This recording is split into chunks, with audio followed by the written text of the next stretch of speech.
The knife slides between my ribs with surgical precision, piercing my lung before finding my heart. Blood bubbles from my lips as I stare into the cold eyes of my wife, my beloved Sarah, the woman I'd given everything to for 8 years of marriage. "You really thought I loved you?" Her voice carries the same sweetness that once made me weak in the knees, now twisted into something monstrous. God, Marcus, you were so pathetic, so trusting. Behind her stands David Chen, my former business partner, still wearing the expensive suit I'd helped him buy when our consulting firm started turning profits. His hands are clean. He let Sarah do the dirty work, as always. "The life insurance will set us up nicely," David says, checking his Rolex. $2 million should be enough to expand the firm properly. Too bad Marcus won't be around to see his baby grow. My vision blurs as Sarah's belly comes into focus. 6 months pregnant. The child I'd been so excited about, planning nurseries and picking names, David's child. "How long?" I whisper, blood coating my teeth. "Since our honeymoon," Sarah laughs, a sound like breaking glass. "You paid for our first romantic getaway. Isn't that sweet?" The apartment. Our apartment, the one I'd worked 16-hour days to afford, spins around me. Every memory reshapes itself with this new truth. Every tender moment, every sacrifice, every time I'd pretended to be Sarah's boss to give David glowing references when he applied for partnerships and contracts. I'd been building my own grave with my bare hands. "The funny thing is," David crouches beside me as my strength fades, "you were actually good at running things. If you hadn't been so weak, so giving, you might have made something of yourself." Darkness creeps in from the edges. In my fading consciousness, I see papers scattered on the coffee table, documents transferring my shares of Chen Morrison Consulting to David, forged with my signature. My life's work, stolen along with my life. I die knowing I was a fool. 6 years earlier. I jolt awake in my old studio apartment, heart hammering against my ribs. The familiar water stain on the ceiling greets me like an old enemy. My hands fly to my chest, searching for the wound that killed me, but find only the ratty Northwestern University t-shirt I wore to bed. The digital clock glows 6:47 a.m., March 15th, 2018. The day I'm supposed to meet Sarah Chen for coffee. The day that started it all. My phone buzzes with a text. "Looking forward to our blind date. Coffee at 8, Sarah." I stare at the message, remembering how my heart had fluttered when I first received it. How I'd spent an hour choosing the right shirt, practicing conversation starters in the mirror. How I'd fallen for her shy smile, and the way she'd claimed her brother David was just starting out in consulting and could use some friendly advice. Now I know the truth. Sarah isn't David's sister. She's his girlfriend, recruited specifically to target me. Their last name coincidence had been my first clue, 6 years too late. But this time I have knowledge.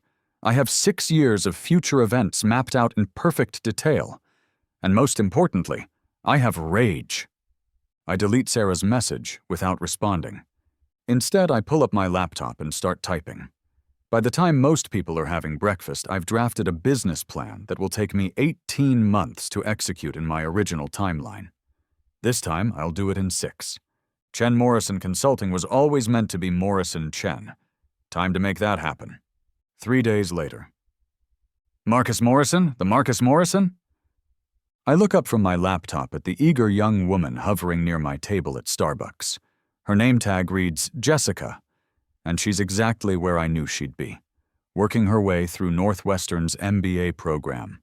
Brilliant but overlooked, desperate for a mentor who'd actually appreciate her potential. "That's me," I say, closing my laptop, though I'm not sure why you seem so surprised. "I've been following your articles on corporate restructuring in the Tribune," she gushes. "Your piece on dismantling the Old Boys Club through strategic partnerships is hanging on my dorm room wall. I smile. In my previous timeline, it had taken me 3 years to work up the courage to pitch that article. This time, I'd submitted it within hours of my rebirth, along with 5 others. The Tribune's business editor had called it refreshingly cutthroat.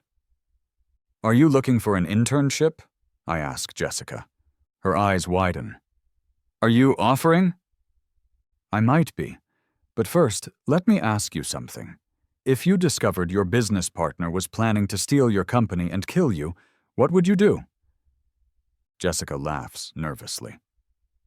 "That's very specific." "Humor me." She considers for a moment. "Document everything, build a case, then destroy them so completely they'd never even dream of coming back." "Good answer. You start Monday." As Jessica walks away with my business card, my phone buzzes. "David Chen, right on schedule." "Marcus, good to hear from you, man. Sarah mentioned you two hit it off?" I almost laugh. Sarah and I never met for coffee. I'd stood her up without explanation. By now, she's probably spinning some story about me being unreliable, setting up David's next move. "Actually, David, I was calling about business. I heard through the grapevine that you're looking for consulting work." "Always," he says, eagerness bleeding through his practiced, smooth tone. "What did you have in mind?" "Well, I'm putting together a proposal for Blackstone Industries. Their CEO wants someone to streamline their acquisition process. It's a 7-figure contract." Silence, then. "7 figures? Jesus, Marcus, how did you—" "I have my ways. The thing is, they want a team. I need a partner." I pause, letting him salivate. "Interested?" "Absolutely. When do we start?" "Let's meet for drinks. Sullivan's Bar tonight at 8. "I'll be there." I hang up and immediately dial another number. Blackstone Industries, CEO's office. "Margaret, it's Marcus Morrison. Is Richard available?" "Marcus, he's been expecting your call. Let me patch you through." Richard Blackstone's gravelly voice fills the phone. "Morrison, tell me you have good news." "Better than good. I found your leak.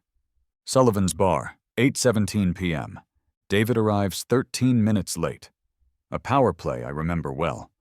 He's wearing his lucky navy suit, the one he'll later claim was a gift from Sarah, but actually bought with money embezzled from our joint account. "Marcus!" He slides into the booth with practiced charm. "Sorry I'm late. Traffic was a nightmare." "No problem." I signal the waitress. "Whiskey neat for my friend, top shelf." David's eyes light up. In our previous timeline, I was always the one picking up tabs, grateful just to be included. He assumes nothing has changed. "So tell me about this Blackstone deal," he says once his drink arrives. I lean forward conspiratorially. Richard Blackstone suspects someone in his inner circle is feeding information to competitors. 3 major acquisitions have been preemptively blocked in the past year. Corporate espionage? Exactly. He needs someone to investigate quietly, then restructure his information flow. The contract is worth $1.2 million over 6 months. David's pupils dilate. "And you want to split it?" 60-40, I say. "I brought the client, but I'll need your help with the investigation side." "Deal." He extends his hand, and I shake it, knowing this is the moment that seals his fate. What David doesn't know is that Richard Blackstone and I have been planning this conversation for weeks. There is corporate espionage at Blackstone, and David is about to become our prime suspect. "There's just one thing," I continue. "Richard is paranoid. He wants all communications to go through secure channels, and he wants to personally vet anyone involved." "Of course. He'll need references, professional ones, since you're just starting out." I trail off meaningfully. David's jaw tightens slightly. "I have references," From where? That marketing firm that went under? The startup that never launched? I shake my head sympathetically. Look, I want this to work out, but Richard deals with Fortune 500 executives. He needs references from people he respects. I watch the wheels turn in David's head. This is where Sarah comes in. His secret weapon. The girlfriend he's never mentioned who can play whatever role his schemes require. What if I had someone who could vouch for my work? Someone with real authority? Who? A former boss, high-level executive, very impressive resume. I pretend to consider. That could work. Richard would want to speak with them directly. No problem. She's very professional. And there it is. The first crack in their story. David refers to his former boss as female, but he's never mentioned working for a woman. Sarah is about to enter the game. Great. Have her call Richard's office tomorrow to set up a reference check. Tell her to ask for Margaret in the CEO's suite. David nods eagerly. I'll set it up tonight. As we part ways, I resist the urge to smile. In 12 hours, Sarah Chen will call Blackstone Industries pretending to be David's former supervisor. What she doesn't know is that Margaret used to work for the FBI's white-collar crime division. Some references are more thorough than others. The next day, Jessica sits across from my desk in our new office space, laptop open, fingers flying across the keyboard. I found this place in the Tribune classified ads, a sublease from a law firm that went belly up. Perfect metaphor. Sarah Chen called Blackstone at 9:47 a.m., Jessica reports, scrolling through the recording Margaret sent over. She claimed to be David's former supervisor at Meridian Strategic Solutions. Never heard of them. That's because they don't exist. Well, they didn't until yesterday. Jessica grins. David registered the company name Tuesday night, about 2 hours after your meeting. Quick work. Sarah provided a glowing reference. Said David managed a team of 12 consultants, increased client satisfaction by 30%, spearheaded the company's expansion into international markets. Jessica looks up. According to the Secretary of State's office, Meridian Strategic Solutions has no employees, no office address, and no business license. What about Sarah's credentials? Even better. She claimed to have an MBA from Wharton and 15 years of consulting experience. Wharton has no record of her. Neither does Northwestern, University of Chicago, or any other business school in the area. I lean back in my chair, savoring the moment. And Margaret? Is having a field day. She's already traced Sarah's phone number to David's apartment lease. They're living together, but Sarah told Blackstone she'd never met David before hiring him. Anything else? Jessica's grin widens. The FBI contacted me an hour ago. Turns out they've been investigating a series of consulting scams targeting small businesses. Similar MO. Fake companies, fabricated references, couples working together. They're very interested in David and Sarah's operation. Perfect. In my original timeline, David and Sarah's crimes had been small-scale, personal. This time, they've walked directly into federal jurisdiction. My phone rings. Richard Blackstone. Marcus, we need to talk. Can you come in this afternoon? Of course. Is everything all right? Let's just say your partner's references raised some red flags. Bring whatever documentation you have on David Chen. I hang up and turn to Jessica. Time for Phase 2. Blackstone Industries, 3:30 p.m.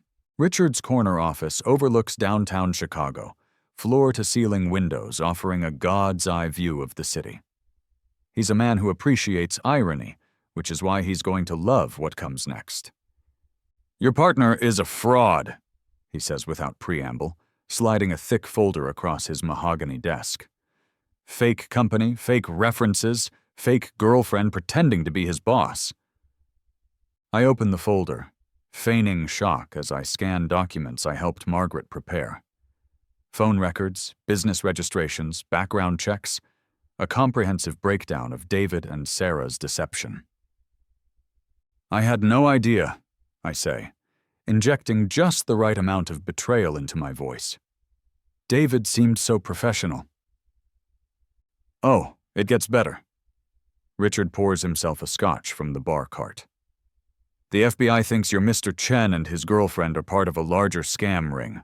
They've been running this con for at least 2 years. 2 years? I let my voice crack slightly. But that means every reference, every credential, every partnership, all fabricated. Richard sits back down. The question is, what do you want to do about it? This is the moment. In my original timeline, I would have backed down, apologized, tried to salvage something from the wreckage. This time, I'm playing a different game. I want to help you catch them. Richard raises an eyebrow. Come again? David approached me, remember? I didn't seek him out. If he's running scams, then I'm probably not his only target. I lean forward. Use me as bait. That's surprisingly cutthroat of you, Morrison. I've been thinking about what you said when we first met, about being too trusting in business. Maybe it's time I learned to bite back.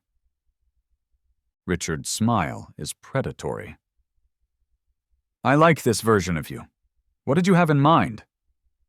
David thinks he's pulled one over on me. Let's keep it that way. I'll string him along, gather evidence, maybe even help the FBI build their case. I pause for effect. All I ask is that when this goes to trial, you remember who brought you the information. You want the Blackstone contract for yourself. I want what I've earned. Richard extends his hand. Welcome to the big leagues, Morrison. 1 week later. David is practically vibrating with excitement as he slides into our usual booth at Sullivan's.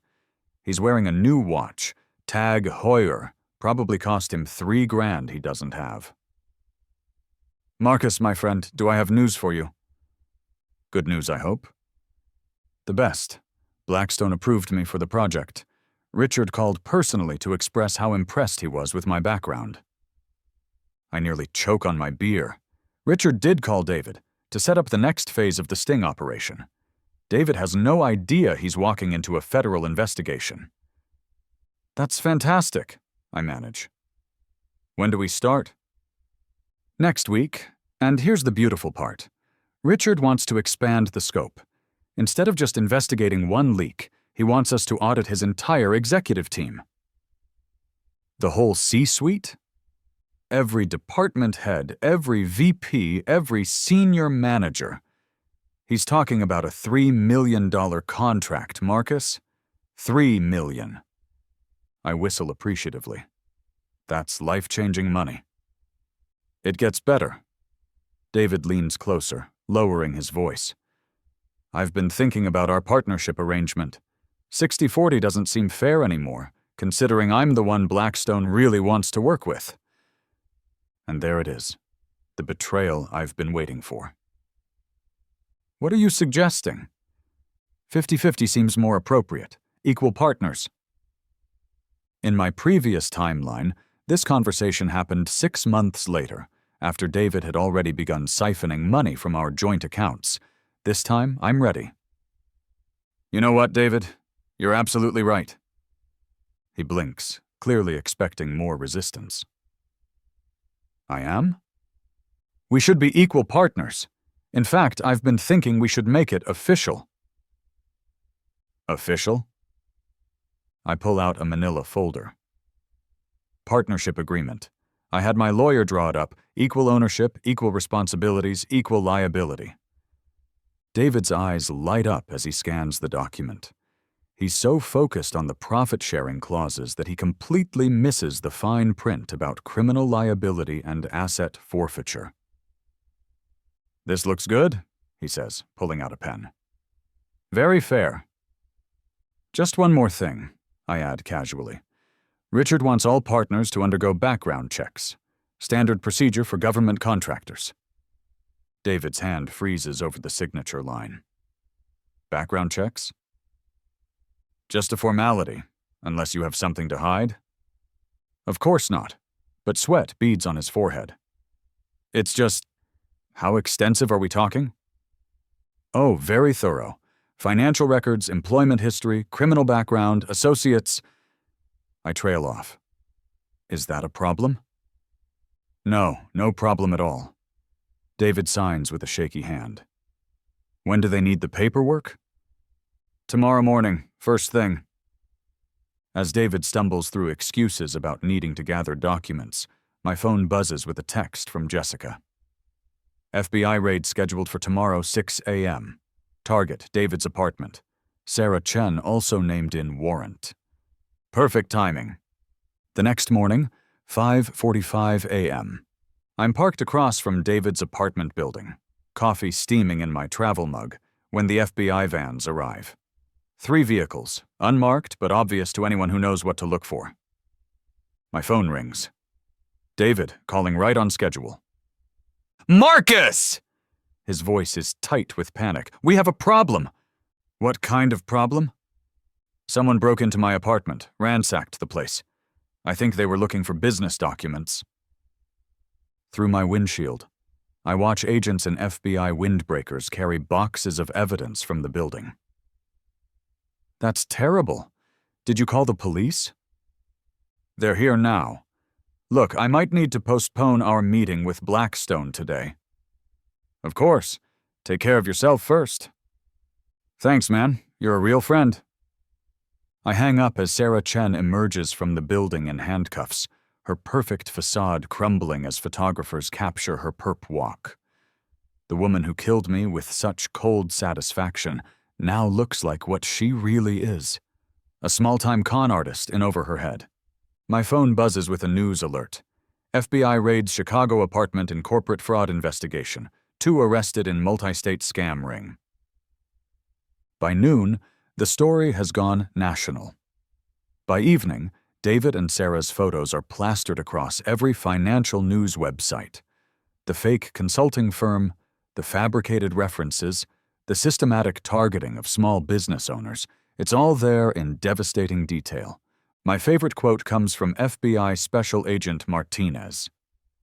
These defendants preyed on honest entrepreneurs, building elaborate deceptions designed to steal money and destroy lives.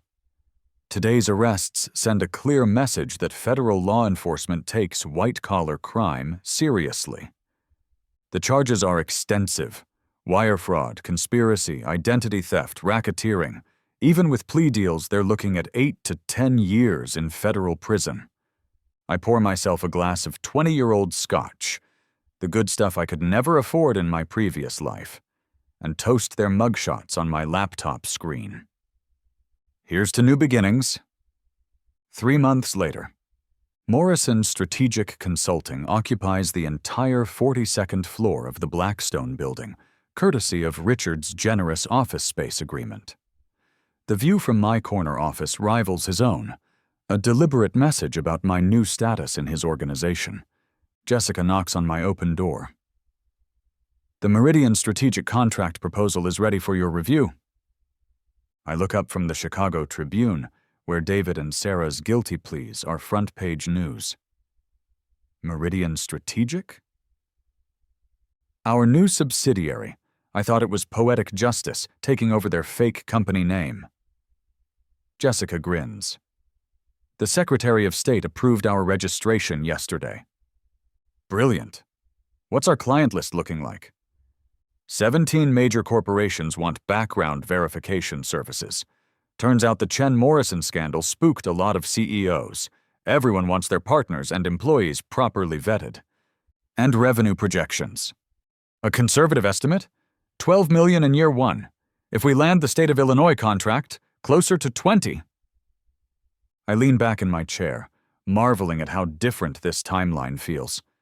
In my previous life, I was struggling to pay rent on a studio apartment. Now I'm building an empire. Speaking of contracts, Jessica continues, Richard wants to discuss expanding our partnership, something about international clients. Set up a meeting for next week. After Jessica leaves, I turned back to the Tribune article. The reporter interviewed several of David and Sarah's other victims. Small business owners, independent consultants, people like the man I used to be.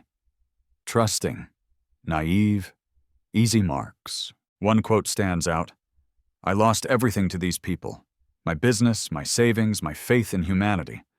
But seeing them held accountable, it helps. It really helps. My desk phone rings.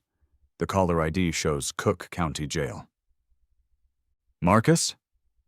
David's voice is hollow, defeated. They gave me one phone call. I need your help. David, I heard about your legal troubles. Terrible situation. You have to know I never meant for things to go this far. Sarah, she convinced me we could make easy money. I never wanted to hurt anyone. I'm sure you didn't. My lawyer says if I cooperate, provide information about Sarah's other schemes, they might reduce my sentence. But I need character references, people who can testify to my good nature. I let the silence stretch, savoring every second of his desperation. Marcus, are you there? I'm here, David. I'm just trying to figure out how to help. Anything. A letter to the judge, testimony about our partnership, whatever you think would help. Well, I say slowly, I suppose I could write a letter. Tell the judge about our business relationship, how trustworthy you seemed, how convincing your references were. Yes, exactly. You always had a way with words. I'll be completely honest about my experience working with you. Thank you, Marcus. I knew I could count on you. You're the only real friend I have left. I hang up and immediately call my lawyer. Tom, it's Marcus. I need you to draft a letter to Judge Davidson. Yes, about the Chen case. I want to provide testimony about David's character. Tom chuckles. This should be interesting. What's the angle? Complete honesty. I want to tell the court exactly what kind of person David Chen really is. 6 months later, federal courthouse. The sentencing hearing is standing room only, packed with David and Sarah's victims seeking closure. I sit in the third row, wearing my best suit, watching as the defendants learn their fate. Sarah goes first. 15 years federal prison, full restitution to victims, permanent ban from financial services. She maintains her innocence to the end, claiming she was manipulated by David. Judge Davidson isn't buying it. Miss Chen, your scheme was elaborate, calculated, and devastating to numerous victims. Your lack of remorse demonstrates you pose a continued threat to society. David's sentencing is more dramatic. His lawyer presents a parade of character witnesses, his mother, his college roommate, a former co-worker from his legitimate job 5 years ago. Then the prosecutor calls me to the stand. Mr. Morrison, Assistant U.S. Attorney Phillips begins, please describe your relationship with the defendant. David Chen approached me about a business partnership. He claimed to have extensive consulting experience and excellent references. Did you verify these claims? I did. Mr. Chen provided contact information for his former supervisor, Sarah Chen, who gave him glowing recommendations. Did you discover anything suspicious about this reference? Yes. Sarah Chen was living with David at the time she provided the reference. She was also pregnant with his child and using a fabricated company to support her claims. Murmurs ripple through the courtroom. David stares at me with growing horror as the full scope of my testimony becomes clear. In your opinion, Mr. Morrison, how would you characterize Mr. Chen's business practices? Utterly without integrity. David Chen is a systematic liar who preys on trust. He fabricated credentials, invented professional relationships, and showed no remorse when confronted with evidence of his deception. No further questions. David's lawyer tries damage control on cross-examination, but there's nothing to work with. Every question he asks gives me another opportunity to detail David's dishonesty. When I step down from the witness stand, David won't meet my eyes. He knows I've just buried him. Judge Davidson sentences him to 18 years federal prison and full restitution. The gavel falls with finality that echoes through the courtroom. As the marshals lead David away, he finally looks at me. His mouth forms a single word. Why? I don't answer. He'll have 18 years to figure it out. 2 years later, Morrison Strategic Consulting. My assistant buzzes the intercom.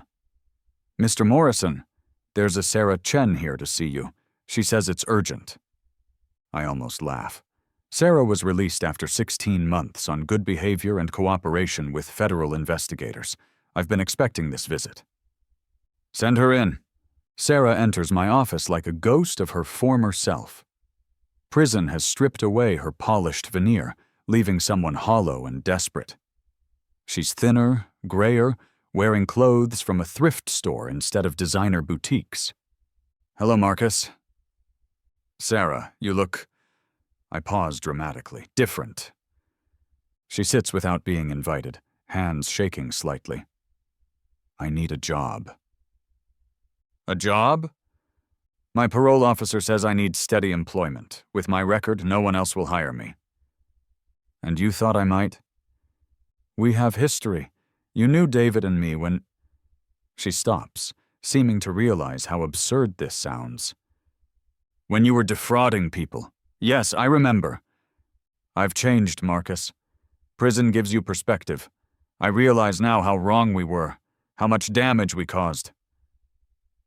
I lean back in my chair, studying her face. The same features that once seemed so beautiful now look sharp, calculating. Even humbled, she's still looking for an angle. What kind of position did you have in mind? Anything. Filing, data entry, cleaning offices. I just need a chance to rebuild my life. The Sarah Chen I knew wouldn't be caught dead doing manual labor. That Sarah Chen was a fool. Her voice cracks slightly. I lost everything, Marcus. David won't see me. My family disowned me. I'm living in a halfway house.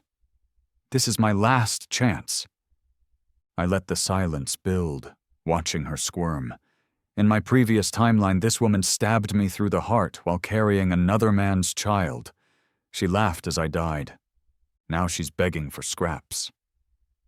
I'm sorry, I finally say, but I don't think you'd be a good fit for our company culture. Please, I'll do anything.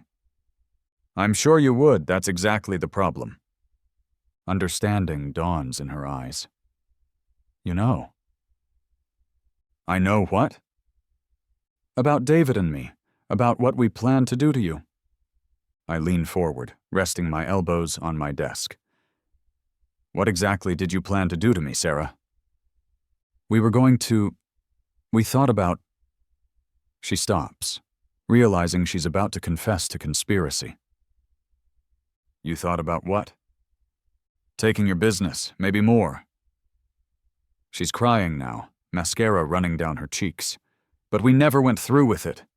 No, I agree. You didn't, because I stopped you first. How did you know? Lucky guess. She stares at me for a long moment, searching my face for something. You're different than you used to be. Prison changes people. So does betrayal. I never went to prison with you.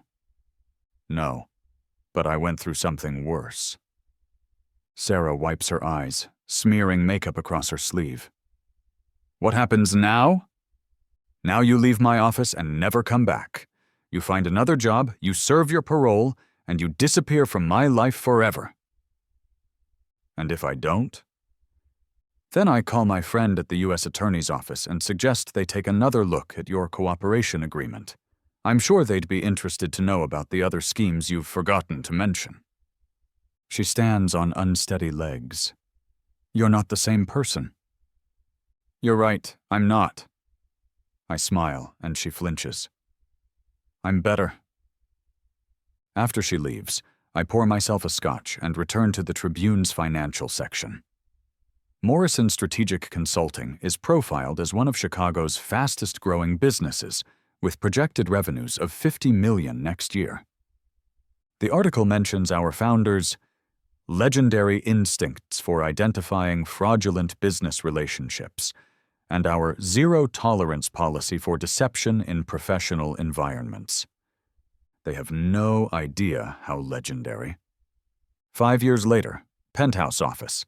The panoramic view from Morrison Tower's 50th floor encompasses the entire Chicago skyline. Lake Michigan stretches to the horizon, dotted with sailboats catching the afternoon sun. It's the view I dreamed about in my studio apartment, back when dreams were all I had. Jessica, now my COO and partner, enters with the quarterly reports. She's wearing a Hermes suit and carrying herself with the confidence of someone who's helped build an empire. "Revenues are up 37%, she announces, setting the folder on my desk. The Meridian Strategic Division alone brought in $42 million this quarter. Outstanding. What about the international expansion? London office is operational, Tokyo is opening next month, and we have preliminary approvals for Singapore and Frankfurt. Staff projections? 800 employees globally by year-end, 1,500 by next summer if the government contracts come through. I flip through the reports, numbers that would have seemed impossible in my previous life. Morrison Strategic Consulting isn't just successful, it's dominant. We've revolutionized corporate background verification, created new industries around trust assessment, and established ourselves as the premier fraud prevention firm in North America.